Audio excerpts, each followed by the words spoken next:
Present మనము Rangareddy district Keshampet ఎద్దుగానుగ దగ్గర ఉన్నాము. శివ ఫార్మ్స్ ఇది. ఇక్కడ ఆయిల్ ఎక్స్ట్రాక్షన్ జరుగుతుంది. అయితే ఎన్ని కేజెస్ కి ఎంత ఆయిల్ వస్తుంది, ఎంత ప్రైస్ ఉందో వాళ్ళని అడిగి తెలుసు. ఎన్ని కేజెస్ వేసాం బ్రో ఇందులో?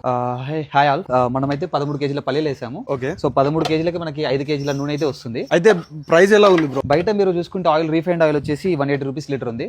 బట్ మన ఆయిల్ వచ్చేసి 450 రూపీస్ లీటర్. ఎందుకు బ్రో అంత ప్రైస్, అంత డిఫరెన్స్ ఉంది? సో పల్లీలు 3 కేజీలకి 1 కేజీ ఆయిల్ వస్తుంది. సో 3 కేజీలు అంటే మనకి 3 కేజీల కాస్ట్ ఆల్మోస్ట్ 360 రూపీస్ అవుతుంది. బయట మార్కెట్ లో హోల్సేల్ లో చూసుకుంటేనే 108 నుంచి 110 రూపీస్ కేజీ ఉంది. సో 320 to 330 రూపీస్ మనకి పల్లీలకే అవుతుంది.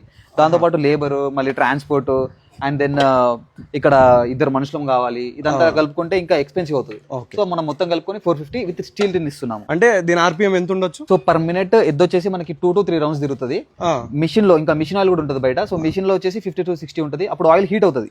అంటే ఆ హీట్ ఆయిల్ కి ఈ కోల్డ్ ప్రెస్ ఆయిల్ కి మనం యూజ్ చేసినప్పుడు ఏం తేడా ఉంటుంది? దాంట్లో కొన్ని మైక్రో న్యూట్రియన్స్ కానీ వాల్యూస్ కానీ కొంచెం తగ్గిపోతాయి హీట్ అవ్వడం వల్ల. సో దీంట్లో purest form of the oil అని చెప్పొచ్చు. వరల్డ్ మొత్తంలో బెస్ట్ ఆయిల్ ఏది అంటే అది గానుగాని మనం చెప్పేయచ్చు.